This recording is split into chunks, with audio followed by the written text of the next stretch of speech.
നമസ്കാരം.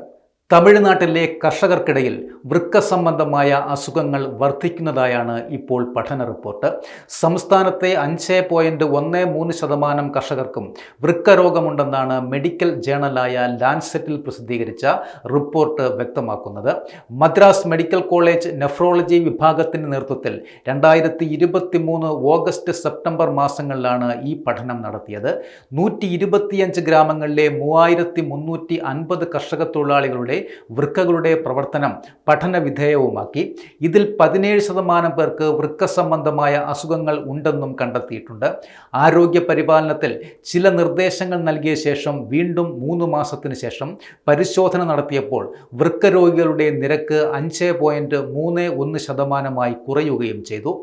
വൃക്കരോഗമുള്ളവരിൽ 50% പേർക്കും പ്രമേഹം, ഉയർന്ന രക്തസമ്മർദ്ദം, ഹൃദ്രോഗം, ജനിതക വൈകല്യങ്ങൾ തുടങ്ങിയവ ഉണ്ടായിരുന്നതുമില്ല.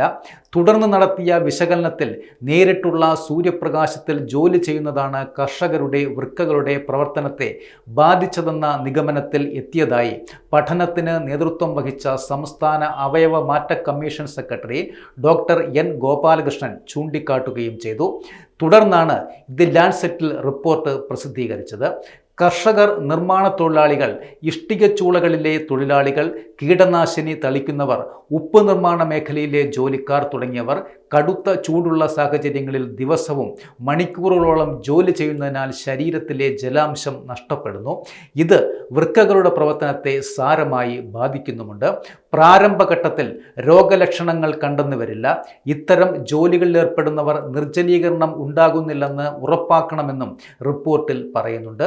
ചെറിയ അസ്വസ്ഥതകൾ അനുഭവപ്പെട്ടാൽ പോലും രക്തപരിശോധന, യൂറിയ, ക്രിയാറ്റിൻ, മൂത്രപരിശോധന തുടങ്ങിയവ നടത്തണമെന്നും നിർദ്ദേശമുണ്ട്.